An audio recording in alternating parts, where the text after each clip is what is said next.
Pick करते हैं। प्रकाश sir, क्या पिक करेंगे आप? Good afternoon to you.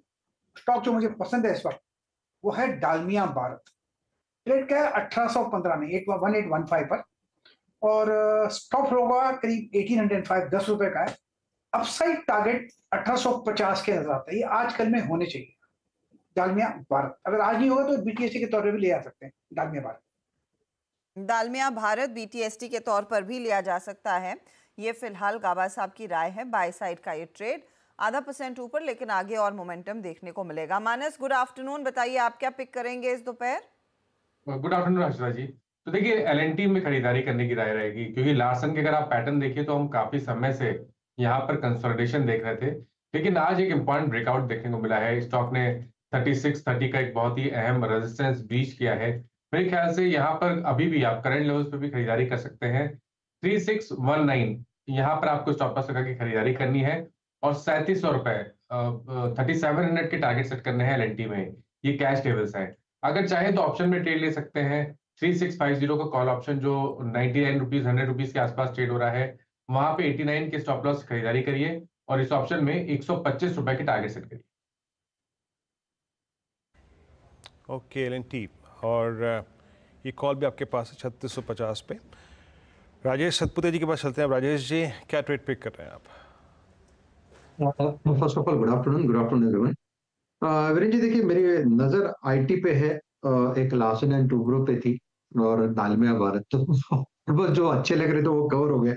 तो अभी मैं नजर देख रहा था कि अभी दूसरा क्या, तो एक काउंटर अच्छा लग रहा है, दैट इज हिंडाल्को। मोमेंटम में है, 710 चल रहा है। मैं कैश की बात कर रहा हूँ यहाँ पे। 710 चल रहा है। स्टॉप लॉस होगा 704 का, और एक मोमेंटम प्ले होगा 718 720 तक का मूव मिलना चाहिए। तो Hindalco looks good to me.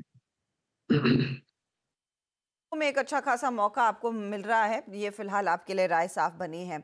Amit, afternoon, आपका ट्रेड?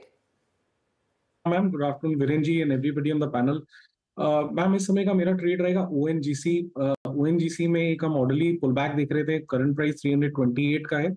यहाँ पे एक फॉलिंग चैनल का ब्रेकआउट है। स्टॉक कंफर्टेबली अपने 10 और 20 डेमा के ऊपर ट्रेड कर रहा है, और आज के वॉल्यूम्स भी काफी इंप्रेसिव हैं। तो ONGC is a buy with a stop loss of 323 and target of 338। फिलहाल आपके लिए ओएनजीसी, और ओएनजीसी सुबह से ही अच्छी खासी हरकत में है।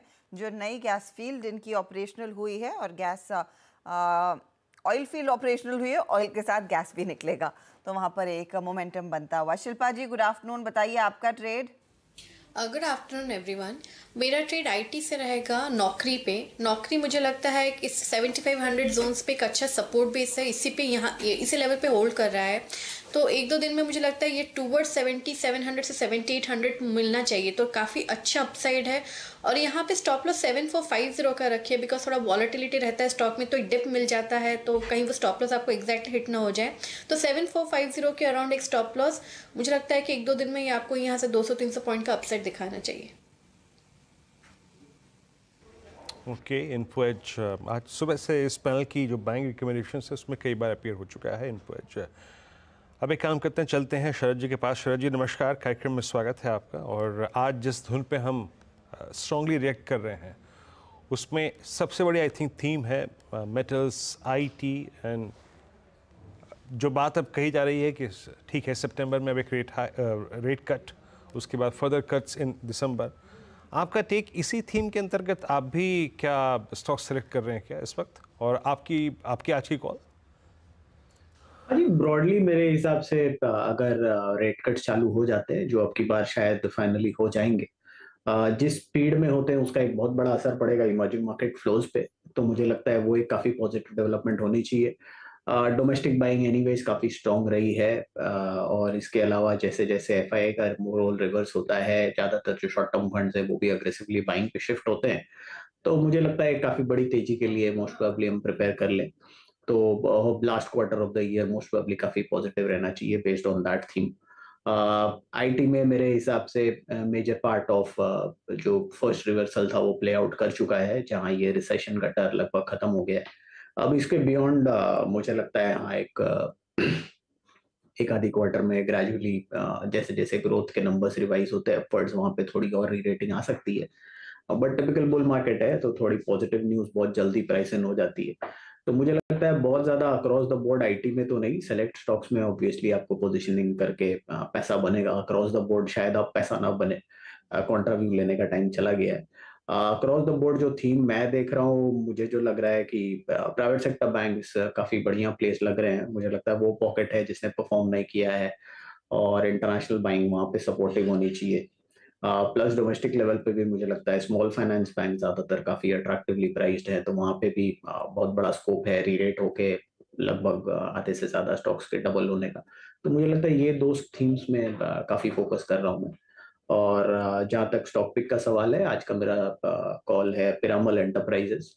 कंपनी लीडिंग एनबीएफसी है। रिसेंटली वो अपनी हाउसिंग फाइनेंस लाइसेंस को दूसरे मल्टीपर्पज लाइसेंस में शिफ्ट कर रहे हैं, जो कि कुछ कॉर्पोरेट कुछ लोन जो रेगुलरिटीज है वो पूरी नहीं कर पा रहे हैं। तो मुझे लगता है जैसे वो शिफ्ट होता है उसके बाद नंबर्स में लगातार इंप्रूवमेंट दिखना चाहिए। और वैसे भी कंपनी अगले 2-3 साल काफी अग्रेसिव ग्रोथ की बात कर रही है, लगभग 65-70 हजार करोड़ से 1.25 लाख करोड़ तक लोन बुक को ले जाने की बात कर रहे हैं, और उसका फायदा आपको नंबर्स में बिल्कुल दिखना चाहिए। और अभी बहुत सबड्यूड वैल्यूएशंस पे है, लगभग 1182 रुपए की बुक वैल्यू पे, one time price to book के भी नीचे चल रहा है। और जो रिटर्न रेशियोज वगैरह की गाइडेंस कंपनी दे रही है वो भी काफी स्ट्रांग है। शॉर्ट टर्म में भी अगले साल लगभग 25% के आसपास की ग्रोथ की बात कंपनी कर रही है। और पोस्ट मर्जर डीमर्जर जो वो कर रहे हैं उसके बाद भी मुझे लगता है सितंबर 25 तक मैक्सिमम उनको रिलिस्ट कर देना होगा कंबाइंड एंटिटी को। तो मुझे लगता है एक डाइवर्सिफाइड बिजनेस प्रोफाइल हो जाएगा, ग्रोथ रेट्स काफी स्ट्रांग रहेंगी। लगभग 200 ऐसी ब्रांचेस हैं जिनकी लाइफ अभी भी 2 साल से कम है। तो जहाँ पे वो मैच्योर होती हैं 2 साल के ऊपर, तो वहाँ पे भी एक पॉसिबिलिटी है कि मंथली जो डिसबर्सल्स हैं वो 2 करोड़ के आस 3 3.5 करोड़ से बढ़ के लगभग 6-6.25 करोड़ तक चले जाए। तो काफी सारे ट्रिगर्स हैं जो पॉजिटिव रहने चाहिए पिरामल के लिए, और हमारा ये मानना है कि लगातार ये इंप्रूवमेंट आपको क्वार्टर ऑन क्वार्टर रेगुलरली दिखती रहनी चाहिए। एनपीएस वगैरह अब कंट्रोल में है, 2.8 के आसपास का जीएनपीए है, 1% से नीचे का नेट एनपीए है। तो मुझे लगता है अब ज्यादातर जो प्रॉब्लम्स हैं वो बिहाइंड अस हैं, और बड़ा कस्टमर बेस भी आ गया था दीवान का एक्विजिशन के बाद। तो अब यहाँ से लगातार इंप्रूवमेंट रहनी चाहिए, अगले साल भी 25% के आसपास ग्रोथ रहनी चाहिए। 100-150 रुपए बुक वैल्यू अक्रेशन होना बहुत मुश्किल नहीं होना चाहिए साल 1.5 साल में। और प्राइस टू बुक में मुझे लगता है ग्रेजुअली 1.5-1.6 तो आसानी से हो जाना चाहिए। तो उसी की वजह से लगभग यहाँ से 50% अप्रिसिएशन आपको मिलना चाहिए। तो इनिशियल टारगेट्स 1800 के आसपास के, बट मेरा मानना है कि उसके भी काफी ऊपर ये री रेटिंग चल सकती है। तो एक काफी डिसेंट बेट है one time price to book पे पिरामल एंटरप्राइजेस।